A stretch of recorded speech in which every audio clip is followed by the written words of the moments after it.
જ્યાં દર્શક મિત્રો ભર શિયાળા દરમિયાન નવા વાવાઝોડા સક્રિય બનતી નવી વેસ્ટર્ન ડિસ્ટર્બન્સ અને અપર એર સાયક્લોનિક સર્ક્યુલેશન વાળી નવી યુસીએસ સિસ્ટમ સક્રિય બનવાને લઈને માવઠાના ખતરા માટે તમામ દર્શક મિત્રો થઈ જજો સાવધાન।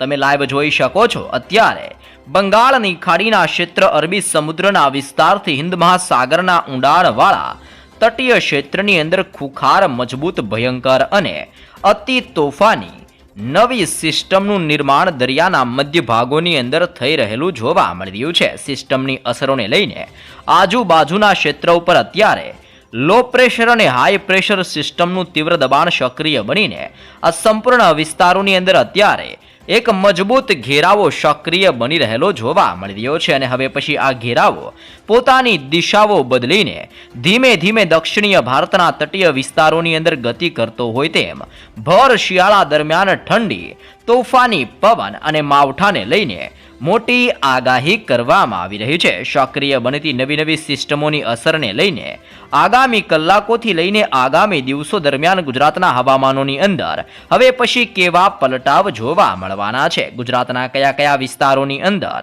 ભર શિયાળા દરમિયાન માવઠાને લઈને શું નવી આગાહી કરવામાં આવી રહી છે। આગાહીકાર અંબાલાલ પટેલ દ્વારા ગુજરાતમાં તોફાની પવનો, આંધી તુફાન, વંટોળ જેવા ભયંકર તોફાની પવનોની સાથે હવે પછી કમોસમી વરસાદ અને કરાને લઈને ગુજરાત માટે શું આગાહી કરવામાં આવી છે, જેની પણ આપણે સંપૂર્ણ વિગતો મેળવવાના છે। સૌપ્રથમ જાણી લેજો અત્યારે હિન્દ મહાસાગરના ઊંડાણવાળા દરિયાની અંદર ખુખાર મજબૂત અને તોફાની સિસ્ટમ સક્રિય બનેલી જોવા મળી રહી છે, જેના કારણે હિન્દ મહાસાગરના ઊંડાણવાળા વિસ્તારમાં 60 થી લઈને 70 કિલોમીટર પ્રતિ કલાકની ઝડપે અત્યારે આ સિસ્ટમ સક્રિય બનીને આજુબાજુના વિસ્તારોની અંદર પોતાનો મજબૂત ઘેરાવો લંબાવી રહેલી જોવા મળી રહી છે। વધી રહેલી સિસ્ટમની ગતિવિધિઓ અને બંગાળની ખાડીના દરિયામાંથી આગળ વધી રહેલા વરસાદીય સિસ્ટમના સ્ટ્રફ લાઇનના પણ સંપૂર્ણ ઘેરાવા અત્યારે ગુજરાતના વિસ્તારો સુધી ઘેરાયેલા જોવા મળી રહ્યા છે, જેને લઈને અત્યારે દક્ષિણીય ભારતના તટીય ક્ષેત્રથી ગુજરાતના વિસ્તારો સુધી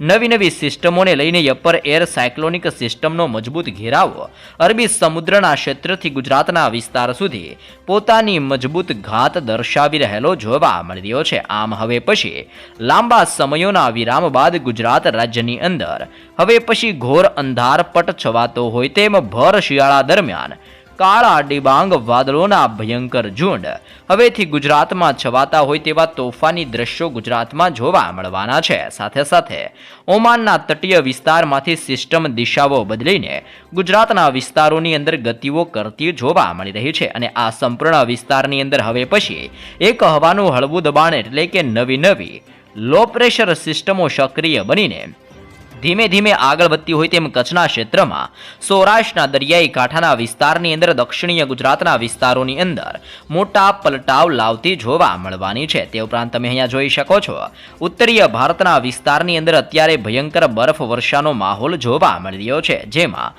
વિસ્તારોની વાત કરીએ તો લેહ લદ્દાખના વિસ્તારથી કાશ્મીરના વિસ્તાર, હિમાલયના ક્ષેત્રથી લાહોરના ક્ષેત્રની અંદર અને નવી દિલ્હીના વિસ્તારની અંદર અત્યારે ભયંકર ઠંડીની સાથે તોફાની પવનોની લહેરો ઉઠતી જોવા મળી રહી છે। ઉત્તરીય ભારતના ક્ષેત્રની અંદર -15 ડિગ્રીથી -27 ડિગ્રી સેલ્સિયસ સુધીનું અત્યારે ભયંકર ટેમ્પરેચર જોવા મળી રહ્યું છે અને ઉત્તરીય તોફાની પવનો પોતાની દિશાઓ બદલીને હવે પછી ગુજરાતના વિસ્તારોની અંદર આગળ વધતી જોવા મળી રહી છે। જી હા દર્શક મિત્રો, અફઘાનિસ્તાનનો ક્ષેત્ર ઉત્તરીય ભારતના વિસ્તારમાં સક્રિય બની રહેલી નવી વેસ્ટર્ન ડિસ્ટર્બન્સની હળવી અસરો અત્યારે ગુજરાત ઉપર જોવા મળવાની છે। સક્રિય બનતી પશ્ચિમી વિક્ષેપોની અસરને લઈને ગુજરાતની અંદર 20 થી 25 કિલોમીટર પ્રતિ કલાકની ઝડપે હવે પછી તોફાની પવનોની લહેરો ગુજરાત ઉપર ઉઠતી હોય તેવા દ્રશ્ય જોવા મળવાના છે અને જેમ દરિયામાંથી સિસ્ટમો આગળ વધશે તેમ ગુજરાતની અંદર સૌરાષ્ટ્રનો વિસ્તાર, દક્ષિણ ગુજરાત, કચ્છના ક્ષેત્રથી ઉત્તર ગુજરાત અને મધ્ય ગુજરાતના વિસ્તારોની અંદર ઓચિંતાના મોટા પલટાવો આવવાની સાથે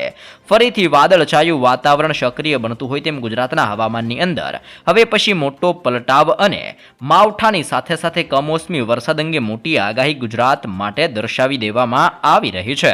દર્શક મિત્રો, વર્લ્ડ મેટાલોજિકલ ઓર્ગેનાઇઝેશન દ્વારા હવે પછી નવી તોફાની હલચલોને લઈને નવી શક્યતાઓ દર્શાવવામાં આવી રહી છે। તમે જોઈ શકો છો બાયો બેંગર એટલે કે બંગાળની ખાડીના દરિયાની અંદર ફરી એકવાર હળવાથી મધ્યમ વાદળોના ઝુંડ ઘેરાતા હોય તેમ નવી સિસ્ટમો સક્રિય બનીને દરિયાઈ કાંઠાના બંગાળની ખાડીના અંદમાન નિકોબારના વિસ્તારની અંદર હવે પછી હવાનું હળવું દબાણ સક્રિય બનાવતી હોય તેમ આ સંપૂર્ણ ક્ષેત્રની અંદર હવે પછી તોફાની હલચલો વધતી જોવા મળવાની છે અને દરિયામાંથી સિસ્ટમો દિશાઓ બદલીને ધીમે ધીમે દક્ષિણીય ભારતના દરિયાઈ કાંઠાના વિસ્તારોની અંદર હવે પછી આ સિસ્ટમો આગળ ગતિઓ કરતી જોવા મળવાની છે. તે ઉપરાંત તમે અહીંયા પણ જોઈ શકો છો કે હવે પછી એક નવું મજબૂત અને તોફાની વેસ્ટર્ન ડિસ્ટર્બન્સ સક્રિય થવાને લઈને બંગાળની ખાડીના વિસ્તારોની સાથે સાથે હવે પછી અરબી સમુદ્રના ક્ષેત્રની અંદર પણ તોફાન સક્રિય બનવાની શક્યતાઓ દર્શાવવામાં આવી રહી છે. જી હા દર્શક મિત્રો, ફરી એકવાર નવું upper air cyclonic circulation Lakshadweep આજુબાજુના ક્ષેત્રની અંદર સક્રિય બનીને અરાબિયન એટલે કે અરબી સમુદ્રના તટીય વિસ્તારની અંદર, જેમાં કેરળના દરિયાઈ કાંઠાના વિસ્તારથી અત્યારે લક્ષદ્વીપના વિસ્તારની અંદર 0.9 કિલોમીટરના વિસ્તારની અંદર આ નવી સિસ્ટમ પોતાનું દબાણ દર્શાવતી જોવા મળવાની છે. તમે જોઈ શકો છો કે આ વિસ્તારોની અંદર અત્યારે સિસ્ટમનું દબાણ આ સંપૂર્ણ ક્ષેત્રની અંદર વધી રહેલું જોવા મળી રહ્યું છે. સિસ્ટમ મજબૂત બનીને આ તમામ એરિયાની અંદર પોતાનો મજબૂત ઘેરાવો અત્યારે આ નવી સિસ્ટમ ફેલાવી રહેલી જોવા મળી રહી છે. સિસ્ટમના મજબૂત ઘેરાવાની અસરને લઈને આ સંપૂર્ણ વિસ્તારોની અંદર અત્યારે સિસ્ટમનો તોફાની પટ્ટો ઘેરાઈ ચૂકેલો જોવા મળી રહ્યો છે અને આ સંપૂર્ણ એરિયાની અંદર સતત દબાણ સક્રિય બનીને હવે પછી સિસ્ટમો દરિયામાંથી ધીમે ધીમે આગળ વધીને ગુજરાતના વિસ્તારોની અંદર દિશાઓ બદલીને તોફાની પવનો લાવી રહી છે, જેના કારણે ગુજરાતમાં દિવસે ને દિવસે ભેજના પ્રમાણની અંદર વધારો અને ઠંડીના પ્રમાણની અંદર પણ મોટા પાયે વધારો ગુજરાતમાં થતો જોવા મળી રહ્યો છે. આમ દર્શક મિત્રો, ખાસ જાણી લેજો, ભર શિયાળા દરમિયાન માવઠાની નવી આગાહી કરવામાં આવી રહી છે. જી હા દર્શક મિત્રો, કમોસમી વરસાદની સાથે સાથે હવે પછી કરા પડવાને લઈને આગાહીકાર અંબાલાલ પટેલ દ્વારા મોટું પૂર્વાનુમાન જાહેર કરવામાં આવ્યું છે. ગુજરાતના કેટલાક વિસ્તારોમાં વાતાવરણની અંદર ઓચિંતાના મોટા પલટાઓને લઈને મોટી શક્યતાઓ દર્શાવવામાં આવી છે. જી હા દર્શક મિત્રો, ગુજરાતની અંદર આગામી દિવસોમાં હવામાનોની અંદર મોટો પલટાવ આવવાની શક્યતા દર્શાવવામાં આવી છે. સક્રિય થનાર નવી વેસ્ટર્ન ડિસ્ટર્બન્સની અસરને લઈને રાજ્યના અનેક વિસ્તારોમાં ભર શિયાળા દરમિયાન માવઠું પડતું જોવા મળવાનું છે. હવામાન નિષ્ણાતોના અનુમાન મુજબ 22 જાન્યુઆરીથી લઈને 27 જાન્યુઆરી દરમિયાન કરા સાથે કમોસમી વરસાદની તીવ્ર સંભાવના રાજ્ય માટે દર્શાવવામાં આવી રહી છે. હાલ દેશની રાજધાની દિલ્હી સહિત ઉત્તરીય ભારતના વિસ્તારોમાં ભયંકર ઠંડીનો કહેર જોવા મળી રહ્યો છે. સક્રિય બની રહેલી આ નવી વેસ્ટર્ન ડિસ્ટર્બન્સની અસરો ઉત્તરીય ભારતની અંદર પહાડી વિસ્તારોમાં ભારે હિમવર્ષાને મેદાની વિસ્તારોની અંદર ભારે વરસાદ સ્વરૂપની અંદર જોવા મળવાની છે, જેની સીધી અસર ગુજરાત સુધી જોવા મળવાની છે. હવામાન નિષ્ણાત અંબાલાલ પટેલના જણાવ્યા અનુસાર કચ્છના ક્ષેત્રથી ઉત્તર ગુજરાત અને સૌરાષ્ટ્રના કેટલાક ભાગોમાં કમોસમી વરસાદ થવાની શક્યતાઓ દર્શાવવામાં આવી છે. આ ઉપરાંત ગાંધીનગર, અહેમદાબાદના વિસ્તારોની અંદર પણ વાદળ છવાયું વાતાવરણ સક્રિય બને તેવી પણ હાલ શક્યતાઓ દર્શાવવામાં આવી રહી છે. તે ઉપરાંત ખાસ જાણી લેજો, આગામી ફેબ્રુઆરી મહિનાની અંદર પણ હવામાનોની અંદર મોટા પલટાઓની શક્યતાઓ દર્શાવવામાં આવી છે. અંબાલાલ પટેલ દ્વારા જણાવવામાં આવ્યું છે કે ફેબ્રુઆરી મહિનાની અંદર પણ વાતાવરણ સતત બદલાતું જોવા મળવાનું છે અને હવામાન પલટાવાની મોટી અસરો જોવા મળી શકે છે. 30 જાન્યુઆરીથી 5 ફેબ્રુઆરી દરમિયાન રાજ્યની અંદર ફરી એકવાર નવું વેસ્ટર્ન ડિસ્ટર્બન્સ સક્રિય થવાની સંભાવના દર્શાવવામાં આવી છે અને આ દરમિયાન રાજ્યની અંદર વાદળ છવાયું વાતાવરણ રહેવાની સાથે ભારે પવન અને ગાજવીજ સાથે વરસાદ ખાબકવાની પણ શક્યતાઓ દર્શાવવામાં આવી રહી છે. તમે જોઈ શકો છો, ફરી બંગાળની ખાડીના દરિયામાં હવાનું હળવું દબાણ સક્રિય બની રહ્યું છે.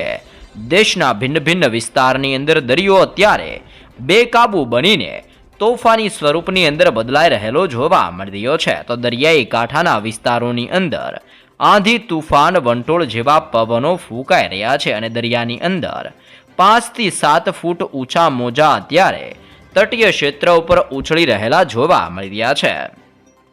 હવે પછી સાથે સાથે ઠંડીના પ્રમાણમાં વધારા થવાની આગાહી કરવામાં આવી છે. વેસ્ટર્ન ડિસ્ટર્બન્સ પસાર થયા બાદ હવે ઉત્તર તરફથી ઠંડા પવનો ગુજરાતની અંદર પ્રવેશ કરશે, જેના કારણે રાજ્યની અંદર ફરી એકવાર કાતિલ ઠંડી પડતી જોવા મળવાની છે. હવામાન વિભાગના જણાવ્યા મુજબ લઘુત્તમ તાપમાન ઘટીને 6 ડિગ્રી સેલ્સિયસ સુધી પહોંચી શકે છે. અંબાલાલ પટેલ દ્વારા જણાવવામાં આવ્યું છે કે ઉત્તર ગુજરાતની અંદર લઘુત્તમ 6 ડિગ્રી, મધ્ય ગુજરાતમાં 10 ડિગ્રી સુધી તાપમાન રહી શકે છે, જ્યારે કે પશ્ચિમીય સૌરાષ્ટ્રના ક્ષેત્રથી લઈને વલસાડના વિસ્તારોની અંદર ઠંડીનો પ્રકોપ વધવાની આગાહી કરવામાં આવી છે. જાન્યુઆરીના અંતથી ફેબ્રુઆરીના સમય સુધી હવામાનની અંદર વારંવાર મોટા બદલાવ આવતા જોવા મળવાના છે અને 12 ફેબ્રુઆરી આસપાસ વાતાવરણની અંદર પણ મોટા પલટાઓ આવતા જોવા મળવાના છે. આમ નવી નવી સિસ્ટમોની અસરને લઈને સતત વાતાવરણ પલટાશે અને દરિયાની અંદર ફરી હવે નવી સિસ્ટમો સક્રિય બનતી જોવા મળી શકે છે.